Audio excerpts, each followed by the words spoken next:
Hello ছাত্রছাত্রীরা, আমি Rajdeep sir তোমাদের আবার একটি একেবারে নতুন চ্যাপ্টার, নতুন ইউনিট, নতুন ক্লাস নিয়ে হাজির হয়েছি আজকের এই দিনে।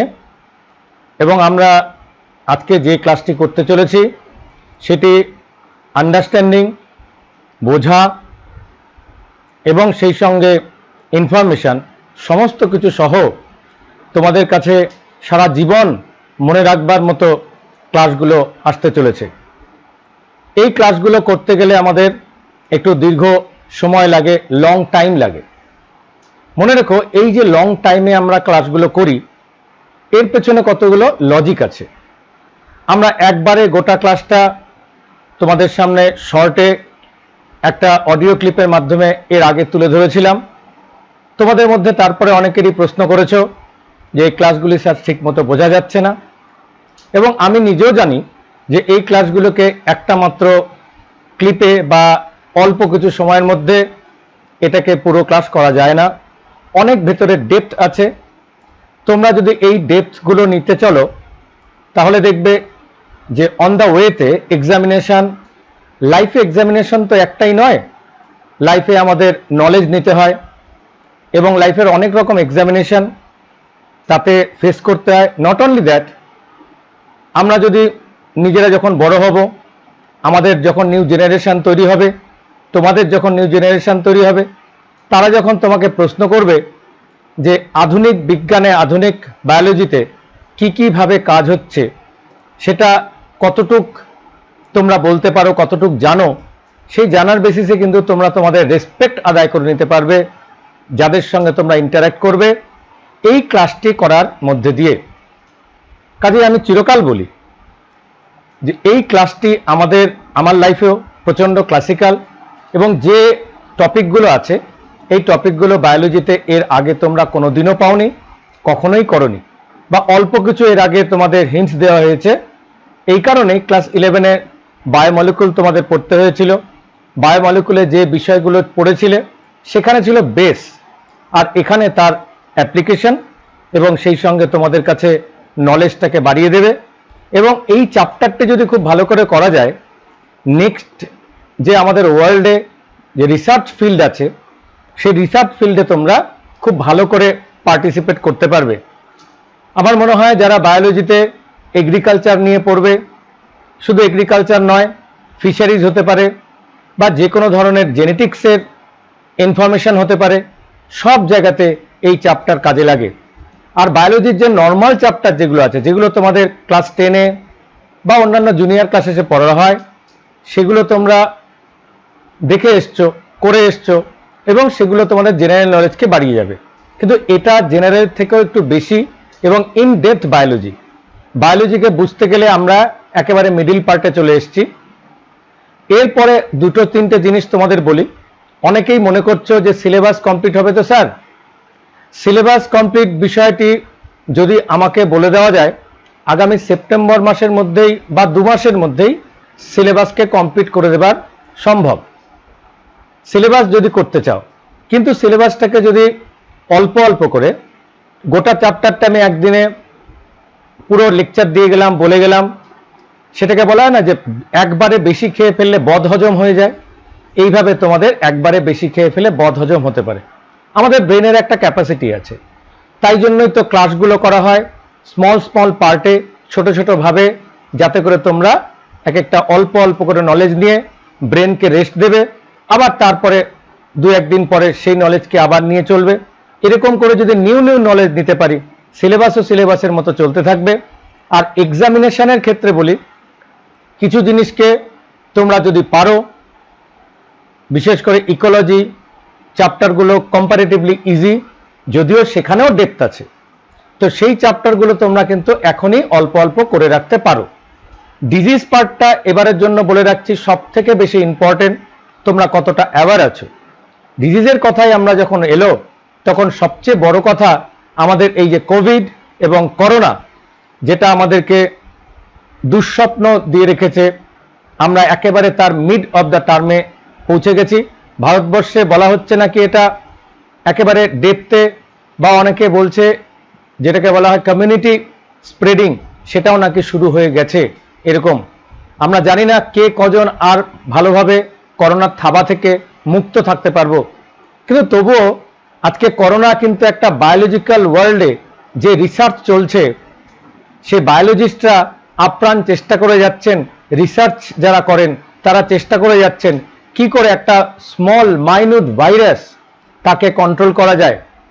সেটা পুরোপুরি তোমাদের কাছে ইমিউনিটি সিস্টেম নিয়ে যখন আমি ডিজিজে পড়াবো তখন অনেক কথা বলবো, তখন তো পুরোপুরি দেখবে করোনার প্রসঙ্গ প্রায়ই আসবে। কিন্তু আজকেও আমরা এই চ্যাপ্টার থেকে শুরু করব করোনারই একটা প্রসঙ্গ দিয়ে। জানবে করোনাটা একটি ভাইরাস এবং এই ভাইরাসের মধ্যে রয়ে গেছে RNA, that means ribonucleic acid. তাহলে রাইবোনিউক্লিক অ্যাসিডকে নিয়েই কিন্তু আমরা মলিকুলার বেসিস অফ ইনহেরিটেন্সে অনেকগুলো বেস জানতে পারবো, ডিএনএটাকে নিয়ে জানতে পারবো, আরএনএ নিয়ে জানবো, এবং যে ভাইরাসগুলোতে আরএনএ থাকে দে আর মোর ডেভাস্টেটিং। খুব সহজেই তাদের মধ্যে নানা রকম চেঞ্জ আসতে পারে, খুব সহজে সেগুলো রেজিস্ট্যান্ট হতে পারে। ফলে এই ভাইরাসকে কন্ট্রোল করা, বাংলায় বলে কাবু করা, এটা একটা ইম্পসিবল টাস্ক হয়ে দাঁড়ায়। আজ থেকে প্রায় 100 বছর আগে যে স্প্যানিশ ফ্লু এসেছিল সেটাও কিন্তু এই একটা ভাইরাসেরই প্রকোপ। বলা হয় এই ভাইরাসের অ্যাক্টিভিটি প্রতি নাকি 100 বছর পর পর অ্যাক্টিভেট হয়ে যায়, যে কে যে কখন কোথা দিয়ে অ্যাক্টিভেট হয়ে আমাদের পুরো হিউম্যান সিভিলাইজেশনকে তারা চ্যালেঞ্জের মুখে ফেলে দেবে এটা আমরা ভাবতে পারি না। আজকের দিনে এত সায়েন্স ডেভেলপ করেছে, তা সত্ত্বেও যেটাকে বাংলায় বলে কল ঘাম ছুটে যাওয়া বা একেবারে রিসার্চের এক্সট্রিমে পৌঁছে গিয়েও এই ভাইরাসকে কন্ট্রোলের সেরকম কোনো ভ্যাকসিন আমরা বের করতে পারিনি। তাহলে কারা ভ্যাকসিন বের করবে? আমাদের মতোই যারা রিসার্চ নিয়ে, আমরা বায়োলজি নিয়ে পড়েছি এবং আমরা যদি আজকে রিসার্চ ফিল্ডে থাকতাম হয়তো কোনো না কোনো জায়গায় এই করোনার ভ্যাকসিন আবিষ্কারের পেছনে কোনো রোল রাখতে পারতাম। কিন্তু being a student of biology আমাকে মনে হয় এই বায়োলজিক্যাল যে ওয়ারফেয়ার শুরু হয়েছে এবং বায়োলজি দিয়েই আমাদের এই যুদ্ধটাকে লড়তে হবে। এখানে কোনো ফিজিক্স বা অন্যান্য সাবজেক্ট যেগুলো আছে সেগুলোর তো গুরুত্ব আছেই, সেগুলো গুরুত্বকে আমরা কখনো কম করতে পারি না, কিন্তু শেষ পর্যন্ত বায়োলজি কাছে আমরা, বায়োলজির একটা ছোট্ট ভেরি মাইনিউট একটা particle that is the virus, সেটার কাছে আমরা প্রায় হেরে যাওয়ার পথে যেন চলে যাওয়ার অবস্থায় পৌঁছে গেছি। কিন্তু আমার মনে হয় আমরা আশাবাদী, যেইভাবে আমরা নলেজ নিয়েছি, যেইভাবে আমরা এই আরএনএ বা ডিএনএ সম্পর্কে জেনেছি, আমার মনে হয় খুব তাড়াতাড়ি আমরা এর খুব ভালো একটা ভ্যাকসিন পেয়ে যাব। যে ভ্যাকসিনগুলো হিউম্যান ট্রায়ালে চলছে সেই ভ্যাকসিনগুলো লাস্টিং করছে না, ভ্যাকসিনগুলো কাজ করছে কিছুদিন পরেই তারা আবার রেজিস্ট্যান্ট হয়ে গিয়ে কিছুদিন পরেই আবার দ্যাট হিউম্যান বিং আবার ভালনারেবল হয়ে পড়ছে। এই জায়গাটা একটা বড় চ্যালেঞ্জ। আমরা ভাইরাস শুধু অ্যান্টিভাইরাস বা যেগুলোকে বলছে ভ্যাকসিন শুধু ইনভেন্ট করলেই হবে না, সেই সঙ্গে দেখতে হবে যে হিউম্যান সেলের জন্য সেটা কতটা বেটার নাকি হার্মফুল। কাজে এমন কোনো ভ্যাকসিন তো আমরা করতে পারি না যাকে এই হিউম্যান সেলের উপরে তার কোনো ক্ষতি হতে পারে। তাই চলো এই যে পরিস্থিতি আমরা পড়েছি এবং বায়োলজি দিয়ে আজকে আমরা এই নলেজ দিয়ে বুঝতে পারবো ধীরে ধীরে, যদি আজকেই তোমাদের সমস্ত নলেজ এটা দিয়ে হয়ে যাবে না, তোমরা ডিএনএ আরএনএ কে এবং তার সঙ্গে পুরো সিস্টেমটা যদি বুঝতে পারো তাহলে দেখবে আমাদের আস্তে আস্তে যারা রিসার্চ ফিল্ডে যাবে, কারণ সবাই মেডিকেল ফিল্ডে যায় না, সবাই নিট নিয়ে বা অন্যান্য যেগুলো আমাদের এরকম একটা কম্পিটিশন লেগে গেছে যে সবাইকে ডাক্তার হতেই হবে। মনে রাখবে ডাক্তার ছাড়াও প্রচুর রিসার্চ ফিল্ড আছে। ইন্ডিয়া ইজ এগ্রিকালচারাল কান্ট্রি, কাজে এগ্রিকালচার নিয়ে তোমরা গুড মার্কস নিয়ে পড়তেই পারো, সেখানেও তোমাদের অনেক রিসার্চের সুযোগ আছে। নট অনলি দ্যাট, আমাদের অনেক রিসার্চ আগামী ভবিষ্যতে বা নিয়ার ফিউচারে আমার মনে হয় এই বায়োলজির এই ফিল্ডগুলো আরো বেশি ডেভেলপ করতে হবে এবং এখানে তার নলেজের যে ডিমান্ড সেটাও বাড়তে শুরু করবে। চলো, অনেকটা সময় আমরা ব্যয় করলাম because it's a new chapter, সেই জন্য আমরা শুরু করতে চলেছি আজকের chapter molecular basis of inheritance. এর আগের চ্যাপ্টারে যে আমরা ইনহেরিটেন্স নিয়ে পড়েছি সেই ইনহেরিটেন্সেরই আজকে আমরা মলিকুলার বেসিসে চলে যাব, একদম ইন ডেপথে চলবো। মনে রাখবে এই ক্লাসগুলো কিন্তু অনেকটা দিন ধরে চলবে, কারণ এই চ্যাপ্টারটা হিউজ চ্যাপ্টার, তারপরের চ্যাপ্টারগুলো কিন্তু কম্পারেটিভলি ছোট হয়ে আসছে। So do not worry about the syllabus completion. Syllabus তোমাদের অন টাইমে কমপ্লিট হবে, এটা শিওর। আর তাড়াতাড়ি করে যদি কমপ্লিট করা যায় তার জন্য রাস্তা আছে। আমি যদি চাও যে সেগুলোকে খুব তাড়াতাড়ি ছোট ছোট ভয়েস ক্লিপের মাধ্যমে দিয়ে দেবো, সেটা তো তোমরা এই সিলেবাসগুলোকে কমপ্লিট করে নিতে পারবে। বাট আমরা মনে হয় চলো এগিয়ে চলি। মলিকুলার বেসিস অফ ইনগ্রিডিয়েন্টসে যে কন্টেন্টগুলো নিয়ে আমরা পড়ে যাব সেগুলো তোমাদের সামনে পরপর আমি এখানে রেখে যাচ্ছি। ইন্ট্রোডাকশন অলরেডি করে দিয়েছি, ইন্ট্রোডাকশন আরেকটু আমাদের কনভেনশনাল ওয়েতে করতে হবে। দ্য ডিএনএ সব থেকে মেন কম্পোনেন্ট আমরা রাখবো। ডিএনএ কে আগে এসেছে, ডিএনএ না আরএনএ, সেটা আমরা জানতে পারবো এখান থেকে। In search of genetic material, অর্থাৎ ডিএনএটাই যে জেনেটিক মেটেরিয়াল, অনেক কিছু জেনেটিক মেটেরিয়াল হতে পারে। Because as you know DNA একটা হচ্ছে বায়োমলিকিউল, বা এটাকে আমরা বলে থাকি ম্যাক্রোমলিকিউল বা লার্জ মলিকিউল, সেটাকে ভেঙে ফেললে নিউক্লিওটাইড হয়ে যায়। তাহলে ডিএনএটাই কি জেনেটিক মেটেরিয়াল? সেটা কিভাবে এসেছে? যখন ফার্স্ট ইনভেন্ট হয়েছিল ডিএনএ, তখন ডিএনএ ছিল আমাদের বডিতে, প্রোটিন ছিল, কার্বোহাইড্রেট ছিল, ফ্যাট ছিল, সেগুলো তো জেনেটিক মেটেরিয়াল হতেই পারতো। কেন ডিএনএ জেনেটিক মেটেরিয়াল হলো সেটাকে আমরা সার্চ করব, লটস অফ এক্সপেরিমেন্টের সাহায্যে সেগুলো আমরা জানবো। আরএনএ ওয়ার্ল্ড, যে কোন একটা সময় পরে এটা খুব রিসেন্টলি একটা ইনভেন্ট করা হয়েছে, যে সবাই আগে মনে করতো DNA was the first molecule যেটা জেনেটিক মেটেরিয়াল ছিল, বাট রিসেন্টলি যেটা আবিষ্কৃত হয়েছে বা ইনভেন্টেড হয়েছে, দেখা গেছে RNA was the first molecule which come on the earth first. Next আসছে replication, transcription, then genetic code, এটাকে নিয়ে তোমাদের জানতে হবে। তারপরে চলে আসবে ট্রান্সলেশন অর প্রোটিন সিনথেসিস। এটার যথেষ্ট ডেপথ নলেজ হয়ে যাবে তোমাদের আমার এই ক্লাসগুলো করার পরে। রেগুলেশন অফ জিন এক্সপ্রেশন, রেগুলেশন অফ জিন এক্সপ্রেশন ইন দিস ইয়ার, এই বছরের জন্য, কি ইংলিশ মিডিয়াম কি বেঙ্গলি মিডিয়াম, দুজনের জন্যই মোস্ট ইম্পর্টেন্ট একটা টপিক আমাদের বলে দিচ্ছি। এটা এবছরের জন্য আমি বলেই দিলাম তোমাদের এক্সামের জন্য আসবেই। এছাড়া আছে human genome project and DNA fingerprinting. DNA fingerprinting তোমরা অনেকেই শুনেছো। ডিএনএ টেস্টিং, যে ডিএনএ টেস্ট করে আমরা প্যারেন্টহুড জানতে পারি বা কোনো ক্রিমিনালাইজেশনকে আমরা ধরতে পারি, ক্রিমিনাল খুঁজে বের করতে সাহায্য করে।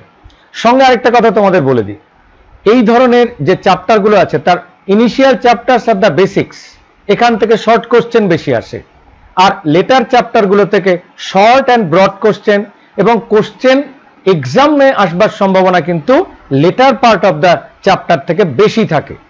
প্রথম দিকের চ্যাপ্টারগুলো তাহলে কি পড়বো না? তাহলে তো পরের দিকের চ্যাপ্টারগুলো আমার কাছে কোনো এক্সপ্লেনেশনই থাকবে না। তাহলে পরের চ্যাপ্টারকে বুঝতে গেলে লোয়ার জায়গা থেকে আমাদের আসতে হবে এবং এক্সপ্লেনেশনটা ভালো করে করতে হবে। তাহলে চলো আমরা আমাদের পরবর্তী অংশে চলে আসি। পরবর্তী অংশে দেখতে পাবো ইন্ট্রোডাকশন ফিল্ডে যে ডিএনএটাকে আমরা জেনেটিক মেটেরিয়াল বলে ভাবতে শুরু করেছি। আগেই বলবো না, ডিএনএ জেনেটিক মেটেরিয়াল তো আমরা এখানে ইনফারেন্স দিয়ে গেলাম, কিন্তু আমাদের সায়েন্স বলে তোমাকে এভরি স্টেটমেন্টের পেছনে একটা করে এক্সপেরিমেন্ট বা কিছু দিয়ে তোমাকে প্রুফ দিতে হবে। সো আমরা প্রুফ দেব ডিএনএ অ্যাজ জেনেটিক মেটেরিয়াল। তার আগে তাদের ডেফিনেশন বা তাকে আমরা জেনে নেওয়ার চেষ্টা করব। কিরকম? DNA acts as the genetic material for most of the organism. কেন এখানে মোস্টটার দিকে আমরা ইম্পর্টেন্স দিলাম? Most of the organism, because lots of organism, কিছুক্ষণ আগেই তোমাকে বললাম যে ডিএনএ ছাড়াও আরএনএও জেনেটিক মেটেরিয়াল হতে পারে। এই যে করোনা ভাইরাস আছে, তার জেনেটিক মেটেরিয়ালটাই তো আরএনএ, তার ভিতরে যে মেন ইনগ্রেডিয়েন্টটাই হচ্ছে আরএনএ। তাহলে আরএনএ দিয়েও কিছু কিছু ভাইরাস এবং কিছু অর্গানিজমের জেনেটিক মেটেরিয়াল হতে পারে। তাই বললাম most of the organism, virus কিছু বাদ দিয়ে আমাদের লটস অফ ব্যাকটেরিয়াস থেকে শুরু করে অল দ্য অ্যাডভান্স লিভিং অর্গানিজমের তাদের genetic material most of the কেসেসে it is a DNA. Full name is deoxyribonucleic acid. Why it is called deoxy সেগুলো আমরা পরে এক এক করে আসবো। ওয়ান অফ দ্য ইম্পর্টেন্ট, আমি ক্লাস 11 এর কথা তোমাদের কাছে বলে দিয়েছি যে DNA is the biggest biomolecule. তোমাদের কাছে বায়োমলিকুলের নামগুলো নিশ্চয়ই এখন একবার ডিটারমাইন করে দিই বা তোমাদের কাছে মেমোরিতে মেমোরাইজ করিয়ে দেব। আমাদের বায়োমলিকুলগুলোর মধ্যে আমরা কার্বোহাইড্রেট ম্যাক্রোমলিকুল, তার স্মল মলিকুল হিসেবে গ্লুকোজ পড়েছি। প্রোটিনকে ম্যাক্রোমলিকুল হিসেবে পড়েছি, তার স্মল মাইক্রোমলিকুল হিসেবে অ্যামাইনো অ্যাসিড জেনেছি। ফ্যাট বা লিপিডের এটা ম্যাক্রোমলিকুল, ম্যাক্রো মিন বিগার, তার smaller part is fatty acid and glycerol. At the same time DNA কেও আমরা একটা বায়োমলিকুল বলেছি, অ্যান্ড দিস বায়োমলিকুলকে যদি আমরা স্প্লিট করে দিই, ভেঙে দিই, স্মল পার্টে ভেঙে দিই, তাহলে সেটা হয়ে যাবে নিউক্লিওটাইড। প্রত্যেকটা স্ট্রাকচার তোমাদের সামনে এক এক করে আমি নিয়ে আসবো, প্রত্যেকটা স্ট্রাকচারকে তোমরা এক এক করে আমার কাছে ডেসক্রিপশন করতে পারবে এবং ডিটেলে জানতে পারবে। কাজেই এটাকে কুইকলি করার বদলে আমি কিছু গল্প, কিছু কথার মাধ্যমে তোমাদের এগিয়ে চলে যাব, যেটা আমার রোল অ্যাজ এ টিচার, তোমাদের কাছে আমি সেই রোলটা প্লে করছি। দিস মেটেরিয়ালস আর ফ্রিলি, অনেক জায়গাতে অ্যাভেলেবেল আছে, ইন্টারনেট থেকে আমরা কালেক্ট করেছি, কালেক্ট করেও বলতে হয়। দেখো, কালেক্ট আমরা যাই করি না কেন, কিন্তু তোমাদের সামনে সেটাকে বুঝিয়ে দেবার জন্য কিন্তু আমাকে দরকার আছে। এখানে যদি আমি শুধুই লেকচার দিয়ে যেতাম, আমার কোনো স্লাইড, কোনো ইনফরমেশনের সাহায্য না নিতাম, তোমাদের কাছে একটু মনোটোনাস লাগতো। সেই মনোটনি পার্টটাকে একটু ওভারকাম করবার জন্য তোমাদের সামনে এই ধরনের স্লাইড রিপ্রেজেন্টেশনগুলো করা হয়। তাহলে লার্জেস্ট অ্যান্ড বিগেস্ট বায়োমলিকুলকে আমরা ডিএনএ কে বলতে পারি। এবার চলো ডিএনএ যে কিভাবে ডিএনএটা ইনভেন্ট হলো, কোন কোন সায়েন্টিস্ট এর সঙ্গে রিলেটেড আছে, সেগুলো আমরা এক এক করে একটু একটু জেনে নিই। দেখো, জেনেটিক্স আমরা জেনেটিক্সেরই পার্টগুলো পড়ছি, তো এখানে আমরা পড়বো সাইটোজেনেটিক্স নামে একটা টপিক আছে। সেই সাইটোজেনেটিক্সকে আমাদের সামনে যে সায়েন্টিস্ট নিয়ে এসেছিলেন তার নাম মুলার। এরপরে আমরা এ গেরড নামে একজন সায়েন্টিস্টের নাম পাবো, ভেরি ইম্পর্টেন্ট নেম। তাকে আমরা আমাদের সায়েন্টিস্ট, তার যে রোলটাকে রাখবো তাকে বলা হয় ফাদার অফ, এখানে অফ হবে, জায়গাটা একটু ভুল হয়েছে, লেখাটা ও এফ, হ্যাঁ, এইচ ভুল পড়েছে, ফাদার অফ, এই জায়গাটা তোমরা আপাতত যদি ঢেকে দেওয়া যায়, ইটস এ ফাদার অফ, আমরা এটাকে কেটে দিই, it's a father of human genetics is A Garrod, father of human genetics is A Garrod. এরপরে আমরা জানছি father of modern human genetics. এগুলো কিন্তু ছোট ছোট প্রশ্নে অনেক সময় দিয়ে দেয়, কারণ ইটস এ ভিডিও, লং টার্মের জন্য এটা, তাই আমি সবকটা ইনফরমেশন রাখছি, একটু সিলেবাসের মধ্যেও থাকে, সিলেবাসের বাইরেও থাকে। ফর স্টেপিং স্টোন দেখবে তোমাদের সিলেবাসের বইয়ের পেছন দিকে সায়েন্টিস্টদের নাম দেওয়া আছে, সেই সায়েন্টিস্টদের নেম এবং তাদের যে কন্ট্রিবিউশন, সেগুলো তোমরা যদি পড়ে যাও তাহলেই তোমাদের এক্সাম বেটার হয়ে যাবে। অর্থাৎ ফাদার অফ মডার্ন হিউম্যান জেনেটিক্সকে বলি জেমস নিল, নামটা এখানে আমরা বলে রাখছি, শুনে নেবে। এবার ডিএনএ ওয়ার্ড, অর্থাৎ দ্য লেটার, ডিএনএ শব্দটা, সেটা দিয়েছিলেন জাকারিয়াস। It's very important, deoxy ribo nucleic acid, এটাকে বলেছিলেন জাকারিয়াস। নামটাকে আমি ডাবল করে দিলাম, সো বুঝতে পারবে দ্য ইম্পর্টেন্ট মোস্ট। আমরা এরপরে চলে আসবো দ্য জিন ওয়ার্ড, এটা আগেই আমরা তোমাদের বলেছিলাম যখন জেনেটিক্স পড়িয়েছিলাম, কারণ জেনেটিক্সের বেসিসে পড়িয়েছিলাম, মেন্ডেলের সময় বলেছিলাম। জোহানসেন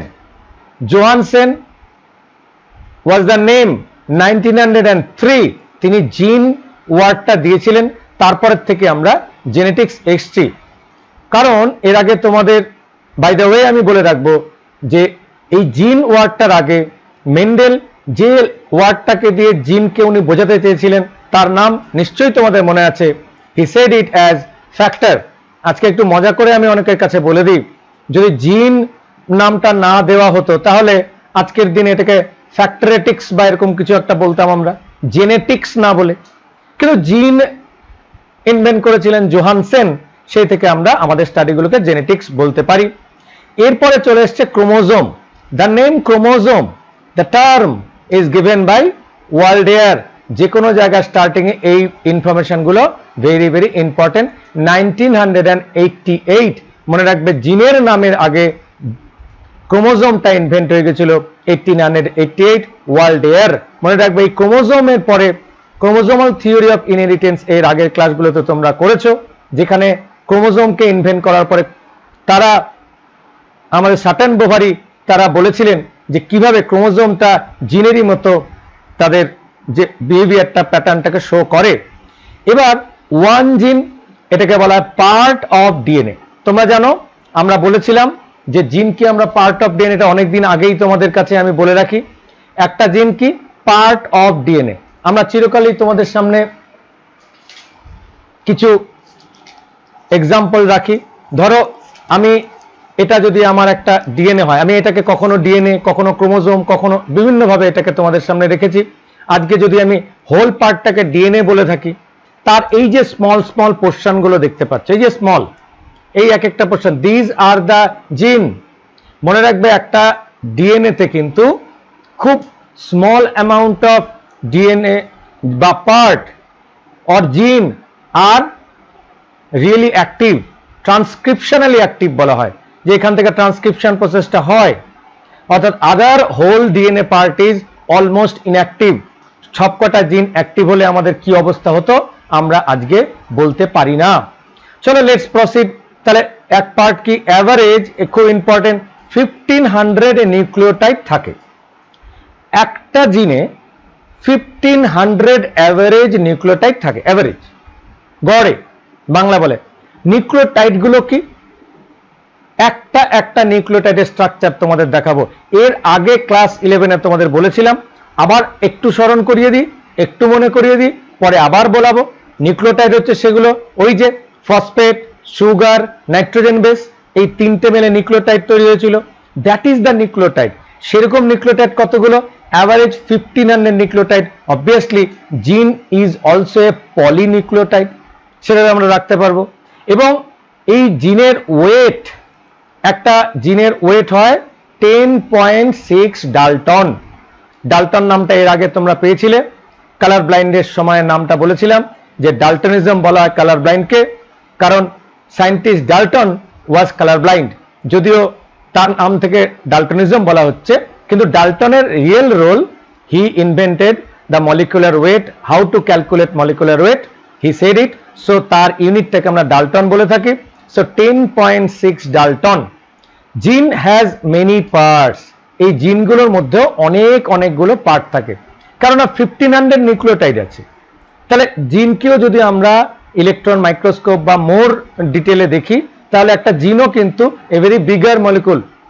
কারণ ডিএনএটা লার্জেস্ট, তার পার্ট ডিএনএ, জিন সেটাও বড়ই হবে বলতেই পারবো, but it is not largest.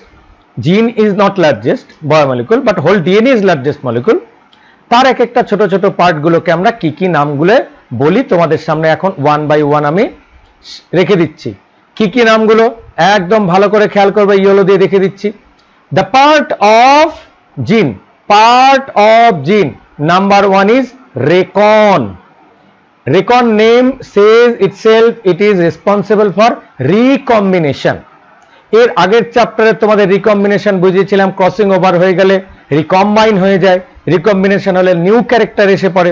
So this রিকম্বিনেশনের জন্য জিন যেটা ডিএনএর পার্ট, তারও একটা স্মল পার্ট নাম recon, this recon part is responsible.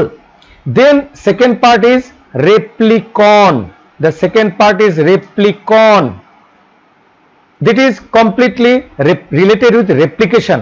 Replication means copy of DNA or RNA, যে কোনো কিছুর কপি করা মানে রেপ্লিকেশন, রেপ্লিকেট করা, রেপ্লিকা মানে জানো। থার্ড পার্টে আছে muton, it's a name says itself mutation. আমরা ফার্দার চ্যাপ্টারে যখন এভলিউশন পড়বো তখন মিউটেশনটা পড়বো, দেখবে মিউটন মিন্স মিউটেশন। দেন আসবে cistron, it's a functional unit, মনে রাখবে functional unit of the gene. তাহলে cistron is a part of DNA or gene, part of DNA obviously, part of active gene is cistron, it's a functional unit. Then complon, it is also the functional unit, complon also functional unit. And last but not least, very important, is operon. Operon name says itself because it operates the whole gene and as well as the DNA and as well as the organism. মনে রাখবে we all organism, আমি এখন থেকেই বলে দিচ্ছি, though we will prove that ডিএনএই হলো genetic material, সেটা তো অলরেডি আমরা জেনে নিয়েছি, বাট কি করে সেটা আমাদের মধ্যে এলো সেটাও আমরা জানবো অপারেন্টকে দেখে। সো অপারেন্টের আবার ছোট ছোট কতগুলো পার্ট আছে, সেই পার্টগুলোকে নিয়ে আমরা একটু বলে দিই। তাদের মধ্যে নামগুলো হচ্ছে regulator, it's a part of operon, then promoter. মনে রাখবে এই নামগুলো কিন্তু মনে রেখো, এগুলোকে এরপরে যখন আমরা জেনেটিক এক্সপ্রেশন ল্যাক অপারন পড়াবো সেই জায়গায় R, P, then inhibitor, I, then structural. ঠিক আছে, এই পার্টগুলো আমাদের মনে করতে হবে। P for promoter, O for operator, I for inhibitor, S for structural, R for regulator. These are the regulator, promoter, inhibitor, structural, and obviously operator. Operoner part operator. Operon is a part. Operoner part operator, regulator, promoter, inhibitor, structural. These are the part of operand. So আশা করি বুঝতে পেরেছো। এছাড়া আছে কিছু জিনের special name, আমি তোমাদের সামনে বলে দিচ্ছি। স্প্লিট জিন, সাম জিনস আর স্প্লিটেড আউট, তারা কেটে বাদ দিতে হয় জিনকে অ্যাক্টিভ ইনঅ্যাক্টিভ করার জন্য। স্প্লিট জিন, তার মধ্যে দুটো পার্ট খুব ইম্পর্টেন্ট, এগুলো কিন্তু পুরো ডিটেলে বলবো। One part is call exon and other part is call intron. Exon and intron মিলে যে জিন হয় তাকে বলা হয় স্প্লিট জিন। স্প্লিট জিন ইজ এক্সন প্লাস ইন্ট্রন। মনে রাখবে ইন্ট্রন পার্টটাকে বাদ দিতে হয়, আমি পরে দেখিয়ে দেবো কিভাবে। এক্সন পার্টটা এফেক্টিভ পার্ট, সেটাকে রেখে অরিজিনাল অ্যাক্টিভেটেড জিন রিলিজ হয়ে যায়। এই দুটোকে মিলে বলবো স্প্লিট জিন। এইচএন আরএন, এইচএন আমরা আরএনএ এর মধ্যে কত হেটেরোজেনিয়াস আরএনএ জিনে, বিকজ জিন থেকে আরএনএ তৈরি হয়, তখন সেখানগুলোর মধ্যে যদি অনেকগুলো পার্ট লেগে থাকে এক্সন ইন্ট্রন, সেগুলো হেটেরোজেনিয়াস এইচএন আরএনএ বা এইচএন কথাটা দিয়ে আমরা ডিনোট করে থাকি। সো মনে রাখবে এই চ্যাপ্টারের ফার্স্ট এই যে লাইনগুলো বললাম, দিস আর ইনফরমেটিভ লাইন, এখানে বোঝবার খুব একটা জায়গা নেই। এর সঙ্গে কিছু প্রাথমিক বা প্রাইমারি কিছু টক জেনারেট করলাম। এই টক জেনারেশন তোমাদের মনে রাখতে সাহায্য করবে। টিচারের কাজ টক জেনারেট করা। তুমি যদি বই থেকে পড়ো তাহলে তুমি নিজের টক নিজেই জেনারেট করতে পারে না সাধারণত ছাত্ররা, টিচারকে কাজে লাগে। টিচার ইজ অলওয়েজ, সবসময় মনে রাখবে, sir you generate your talk. Teacher যদি টক জেনারেট না করে, আজকে আমি দাঁড়িয়ে আমি শুধু হাতের মধ্যে কলমে তোমাদের কিছু লিখে যাচ্ছি, আমার যদি গলার কাজ না হয়, আমি যদি ভয়েস না দিই, তাহলে তোমরা টক জেনারেশনই হবে না, আর আমাদের আন্ডারস্ট্যান্ডিং গুলো বেটার ভাবে হবে না। মনে রাখবে I can say in English everything every point, but আমি তাও মনে করছি I am dealing with you all the Bengali speaking people. তো আমার মাদারের সঙ্গে আমরা যখন কথা বলছি, মাদার টাং ইজ বেঙ্গলি, সেক্ষেত্রে আন্ডারস্ট্যান্ডিংটা বেটার করবার জন্য আমি কিন্তু এখানে নিয়ে এসেছি তোমাদের কাছে পুরোপুরি তোমাদের মাদার টাঙে। সো ইন ফিউচারে তোমরা তো ইংলিশ লেকচার শুনবে। আজকের দিনে দাঁড়িয়ে যদি if you are ready to accept all the terminologies in your own language, তারপরে সেটাকে তোমরা ইংলিশে ইজিলি কনভার্ট করতে পারবে। সো চলো let's proceed for our next part of our discussion. দেখো আমরা এখানে একটা খুব ইজিলি বলবো, দিস লেসন, এই যে লেসনটা আছে, would answer some of this question. কি কি কোশ্চেন গুলো আমাকে এখান থেকে আমি আনসার পাবো? কিরকম answer? How DNA control traits. এর আগে আমরা ট্রেড গুলো দেখেছিলাম। আমাদের হিউম্যান বডিতে লটস অফ ট্রেডস আছে, লটস অফ ক্যারেক্টার্স আছে। ক্যারেক্টার এবং ট্রেড বোথ অফ দেমকে কিভাবে ডিএনএ কন্ট্রোল করে, নাকি অন্য কিছু করে? আমরা ওয়ান বাই ওয়ান আসবো। How is protein synthesis related to DNA? আমার হোল বডি, এই যে আমার ফেস দেখছো, আমার বডি দেখছো, তোমাদের বডি দেখছো, beautiful beautiful body, beautiful beautiful face, though I am not, but you all have very good looking, good looks, body is completely made with your muscles. আজকে আমরা অনেকেই যারা নন ভেজিটেরিয়ান, তারা ফিশ খাই, তারা মিট খাই, তাহলে এই যে গোটা বডিগুলো খাই আমরা, অ্যাকচুয়ালি সেগুলো আমরা প্রোটিন খাই। That means our whole body is made with protein. তাহলে প্রোটিনটার সঙ্গে ডিএনএ কেমন করে রিলেটেড? রিলেশনটা কোন জায়গাটায়? Do you know it?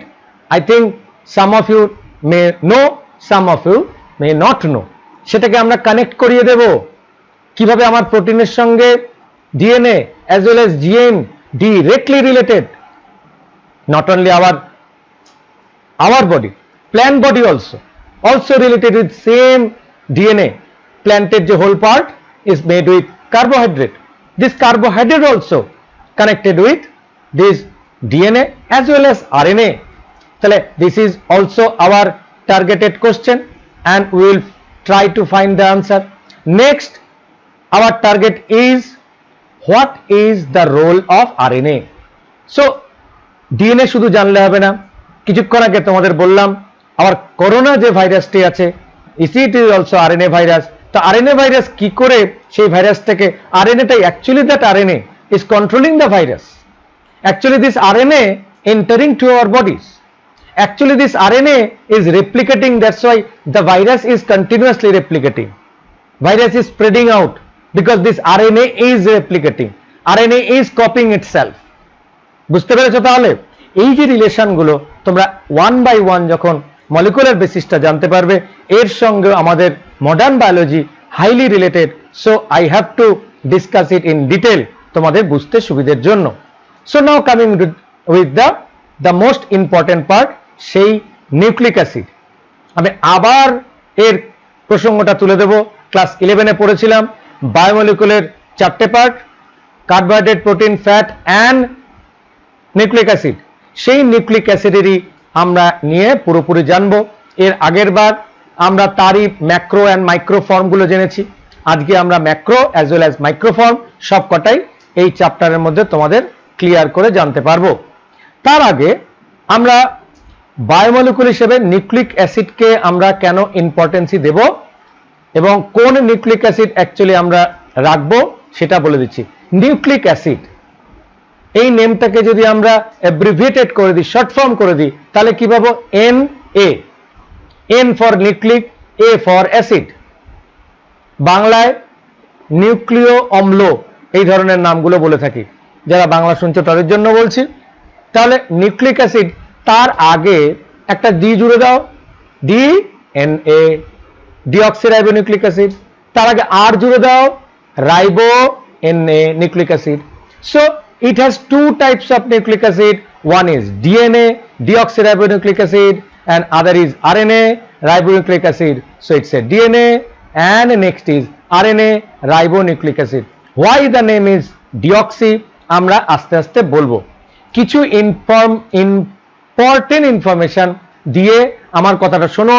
at the same time এই স্লাইডের লাইনগুলো I have collected it from throughout the internet, ঘেটে এটাকে কনসলিডেট ওয়েতে তোমাদের সামনে আমি নিয়ে আসার চেষ্টা করেছি। চলো যদি ছবিগুলো একটু দেখে নিই তাহলে বুঝতে পারবে কোনটা কি। আমি অলরেডি দেখে দিয়েছি। This part is the DNA part, deoxyribonucleic acid, and this part is RNA part.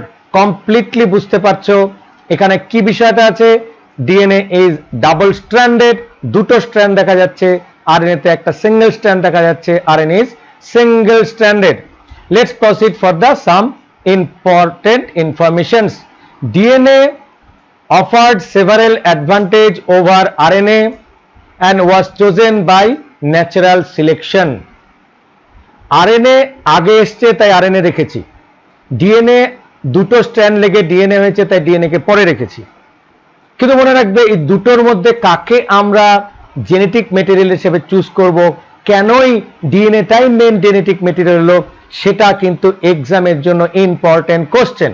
One by one point আকারে তোমাদের সামনে আমি এখন এক এক করে তুলে ধরবো। DNA was very important line, chemically more stable. মনে রাখবে chemically more stable then RNA. So it was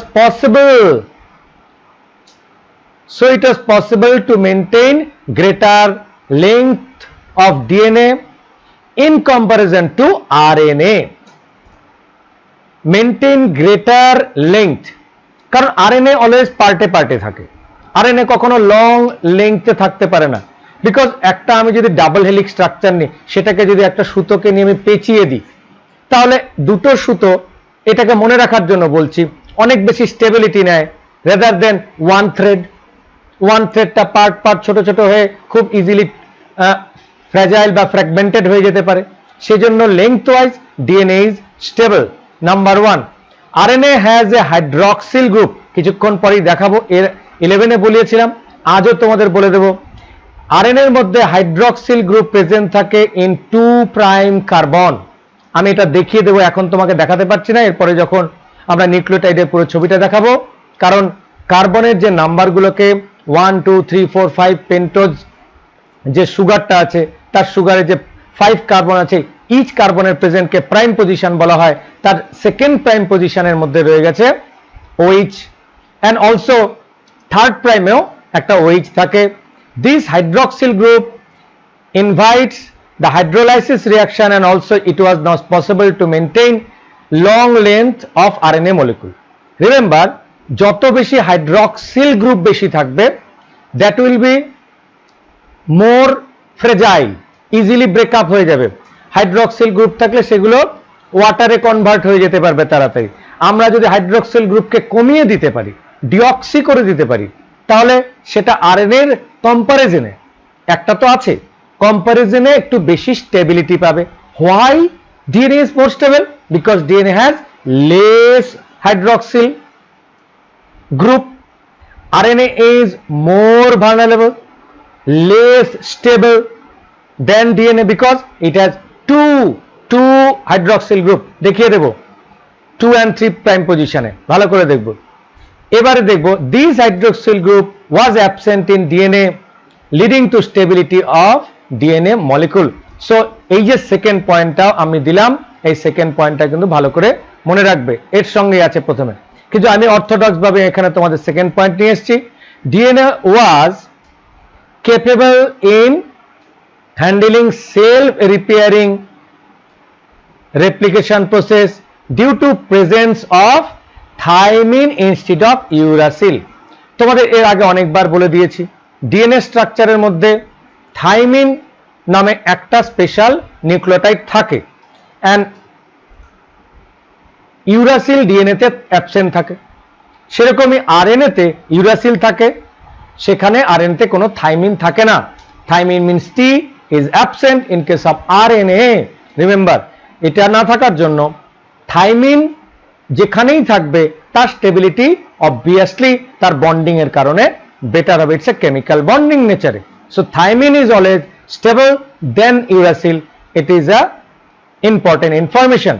Then in DNA, since uracil is not at all present, so it was quite easy to identify the error that rectify, যেটা rectify করা দরকার। দেখো DNA তে uracil থাকে না, যার জন্য DNA এর মধ্যে থাইমিন থাকে।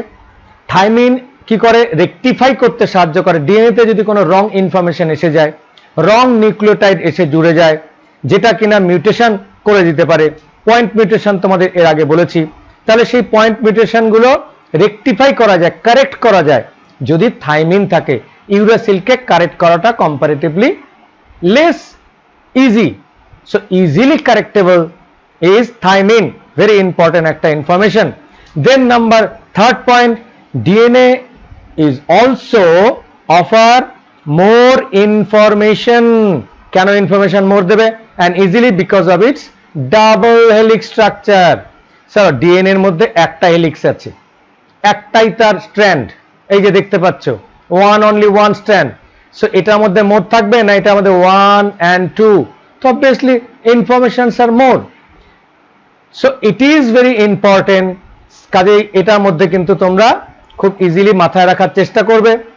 আর লাস্ট পয়েন্টে ডিএনএ এর যে জেনেটিক মেটেরিয়াল হবার জন্য যে মোর স্টেবল হওয়াটা দরকার, সেই মোর স্টেবিলিটির জন্য আরেকটা পয়েন্ট পড়তে হবে। ডাবল হেলিক্যাল স্ট্রাকচার প্রোটেক্টস বলবো the nucleotides base by keeping them inside the structure and secure, and secondarily the double helical structure helps in identifying any error.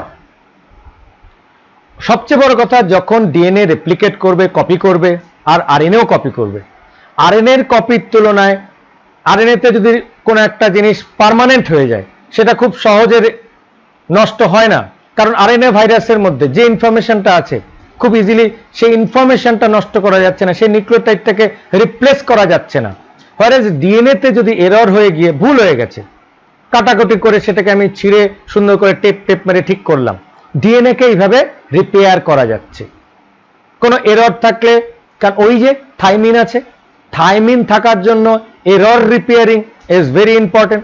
So আমি ওয়ান বাই ওয়ান যে major 4-5টা পয়েন্টের উপরে DNA স্টেবিলিটিকে নির্ভর করলাম সেগুলো আরেকবার বলে দিই। ডিএনএ হচ্ছে মোর stable then RNA because it has only one hydroxyl group. Secondly বলে দেব ডিএনএ তে থাইমিন থাকবে ইনস্টিড অফ ইউরাসিল। থার্ডলি বলবো DNA is double helix, so more information. Fourthly বলবো ডিএনএ এর correction is more easy and error repairing is more easy in case of DNA.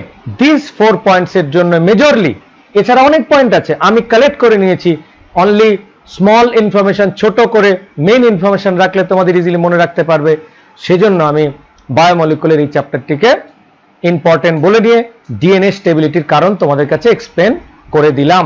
So this এক্সপ্লেনেশনের পরে আমরা এগিয়ে চলেছি আমাদের নেক্সট পার্টে। What is DNA? ডিএনএটা কি সেটা একটু বলে দিই।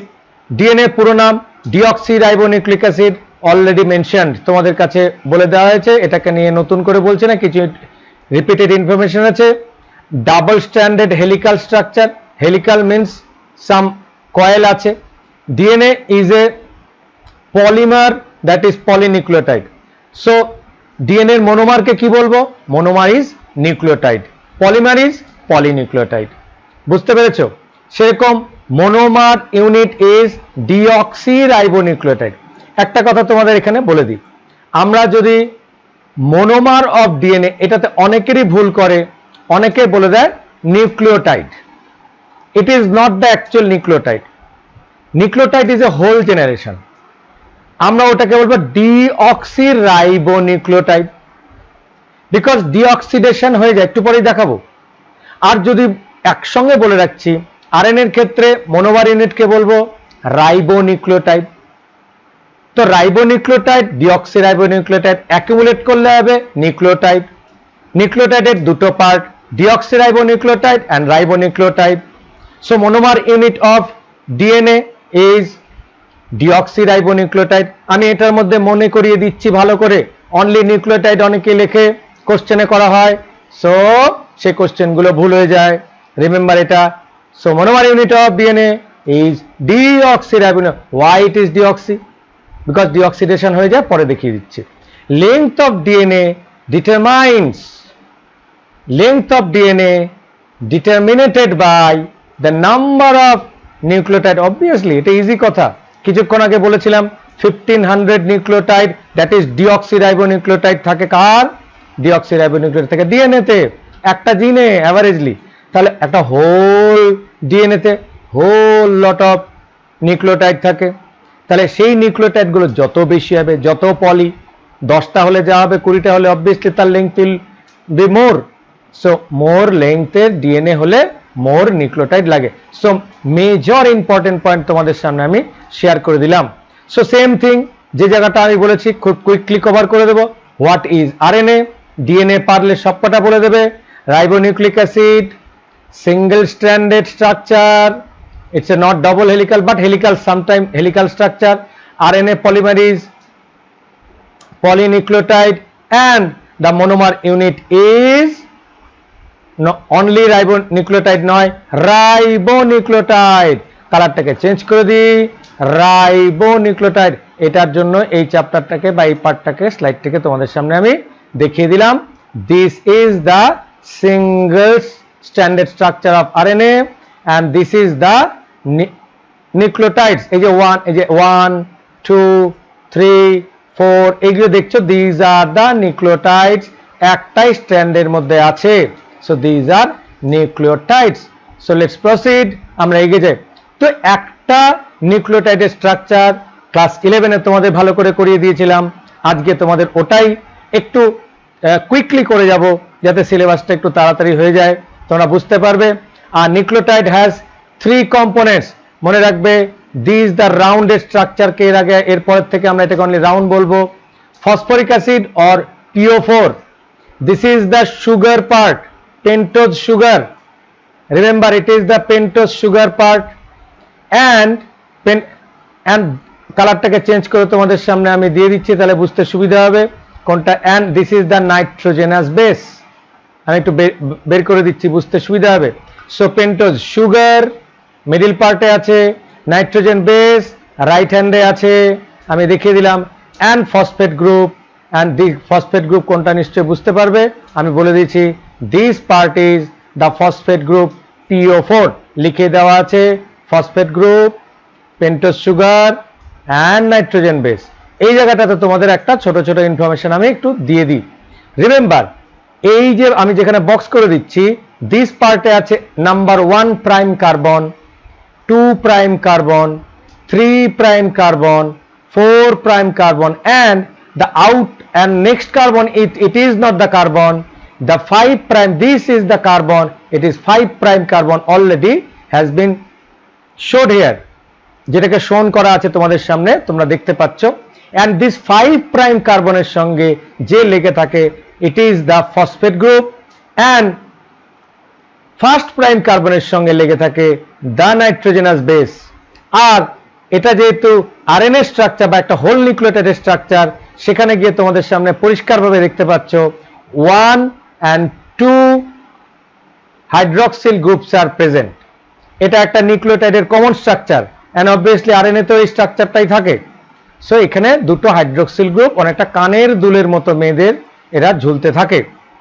এরা স্ট্রাকচার আমরা বলবো 1 by 1 এ আসি, একটু কুইকলি যাব, এগুলো তোমাদের সামনে এর আগেই করে দেওয়া হয়েছে।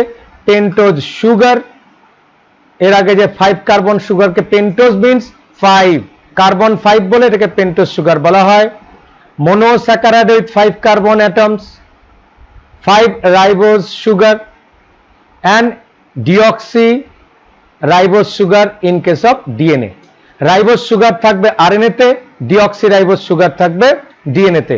সুগারটার নাম ডিঅক্সি, ডিএনএ এর ক্ষেত্রে অনলি রাইবোজ সুগার থাকবে, আরএনএ এর ক্ষেত্রে সেই জন্য আরএনএ এর নাম রাইবোনিউক্লিক অ্যাসিড, ডিএনএ এর নাম deoxy ribonucleic acid. and another part is phosphate group, it is the phosphate group PO4 whole 3.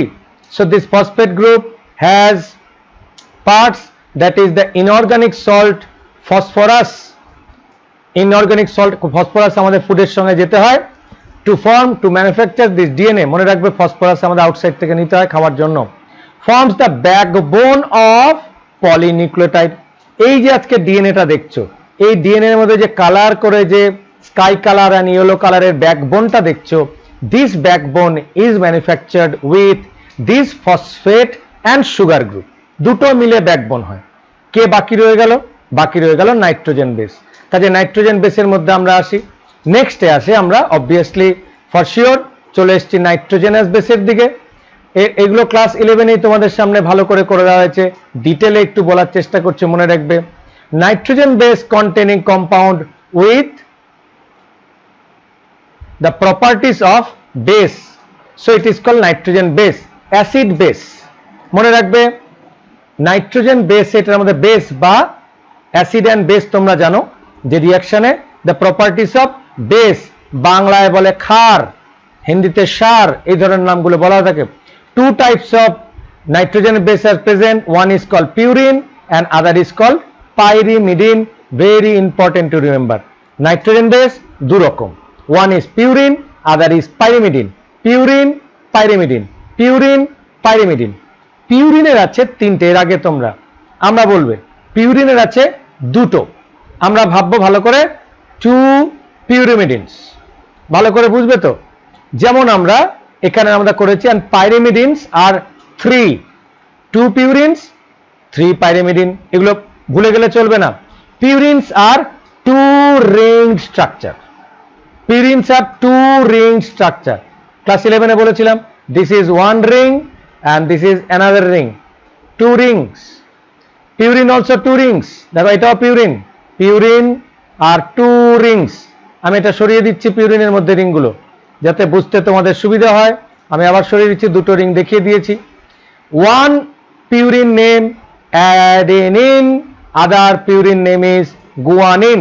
So in short, A and G are under purine nitrogen base, purine base, two double circle structure. Remember, এবার purine নিয়ে কিছু important information তোমাদের দিয়ে দিচ্ছি। সেটার মধ্যে কি কি আছে, যেমন এদের বলা হয় heterocyclic aromatic organic compound. Heterocyclic কাকে বলা হয়? যার মধ্যে হেটেরোসাইক্লিক মানে alternative single and double bond দেখতে পাওয়া যাবে, তাদের হেটেরোসাইক্লিক। দেখো, this is a double bond, this is again single bond, double bond, single bond, double bond and again single bond. এগুলোকে সরিয়ে দিচ্ছি, দেখতে একটু খারাপ লাগছে, তবু বুঝতে, কাজে ডাবল অ্যান্ড সিঙ্গেল বন্ড আছে বলে এদেরকে আমরা হেটেরোসাইক্লিক বলি। অ্যারোমেটিক মানে ইটস সাম স্মেল আছে এদের মধ্যে। অর্গানিক কম্পাউন্ড মানে ইট হ্যাজ কার্বন। আর একটা very important double ring structure, যেটা তোমাদের ভালো করে মুখস্থ রাখতে হবে, ভুলে যেও না। 4 nitrogen 5 carbon, 4 nitrogen 5 carbon, 4 nitrogen 5 carbon তো থাকবেই। পেন্টোজ কার্বনের ক্ষেত্রে মনে রাখতে হবে 5 কার্বন স্ট্রাকচার এই জায়গা থাকতে হবে। 4 নাইট্রোজেন 5 কার্বন, আমরা পয়েন্ট করে দেখব 1 2 3 and 4 নাইট্রোজেন। দেখো 1 2 3 and 4 this nitrogen and 5C, বাকিগুলো কার্বন। ঠিক আছে, 5টা কার্বন মনে রাখতে হবে। Both the cases adenine and guanine, এদের এক্সাম্পলটা আমি অ্যাডিনিন গুয়ানিন অলরেডি লিখে দিয়েছি। ইন শর্ট এখন থেকে আমি AG এগুলো বলে যাব, nucleotide, adenine, guanine. Now coming to the pyrimidine. Pyrimidine is single structure, single. Pyrimidine is a single. দেখো pyrimidine single ring, single ring, single ring. These single rings are named cytosine, thymine and uracil. Thymine, uracil, cytosine, TCU, যেটা খুশি বলো। These are pyrimidine, pyrimidine। মনে রাখবে এর pronunciation অনেকে আবার ভুল করে, পাইরিমিডিনটাকে লক্ষ্য করবে। আমি এখানে বক্সগুলোকে একটু সরিয়ে দিই, তাহলে বাকিগুলো দেখতে তোমাদের সুবিধা হবে। They are also heterocyclic aromatic organic compound, same point. Heterocyclic means single and double bond alternate করে যায়। 6 মেমব্রেন রিং, এরা 6 মেমব্রেন। আর আগেরটা ছিল 9 মেমব্রেন, পিউরিন ছিল 9 মেমব্রেন, এটা পরীক্ষায় আসে। ডাবল রিং বলে 9 মেমব্রেন, মোর মেমব্রেন। আর পাইরিমিডিন স্মলার স্ট্রাকচার, তাই জন্য এখানে 6 মেমব্রেন। 6 9, 6টা আছে পাইরিমিডিনে, 9টা আছে পিউরিনে। উল্টো করে বলি, পিউরিনে আছে 9টা because is a double ring structure. পাইরিমিডিনে অবভিয়াসলি লেস হবে, মনে রাখবে 6। 6টার মধ্যে কি করে 6টা হলো 2 + 4, 2N, দুটো নাইট্রোজেন আছে এবং 4C আছে। তাহলে 4 আর 2 6টা। আগেরটা কি ছিল 5 আর 4 9টা, 5 and 4 9 and 4 and 2 it's 6 member ring। ভালো করে 2 নাইট্রোজেন কোনটা? 1 নাইট্রোজেন and 2 নাইট্রোজেন। আদার্স আর কার্বন 1 2 3 4। দেখো 1 2 3 4, 1 2 3 and 4। এই part, sorry this is not O, 1 2 3 4 carbon, বাকিগুলো হাইড্রোজেন দিয়ে রিপ্লেস করা আছে। সো এইভাবে করে আমরা কাউন্টগুলো করে নেব। সেম টাইপ অফ এক্সাম্পল হিসেবে তোমাদের আগেই বলে দিয়েছি, thymine, uracil, cytosine, cytosine, uracil, thymine, যেগুলো বলবে না কেন। সো তাহলে এখান থেকে আমাদের একটা রুল আসে, তাকে বলা হয় চারগাফস রুল। সেই চারগাফ রুল নিয়ে তোমাদের কাছে আমি একটু পরেই এই একটা ইম্পর্টেন্ট ইনফরমেশন তোমাদের দিয়ে দেব।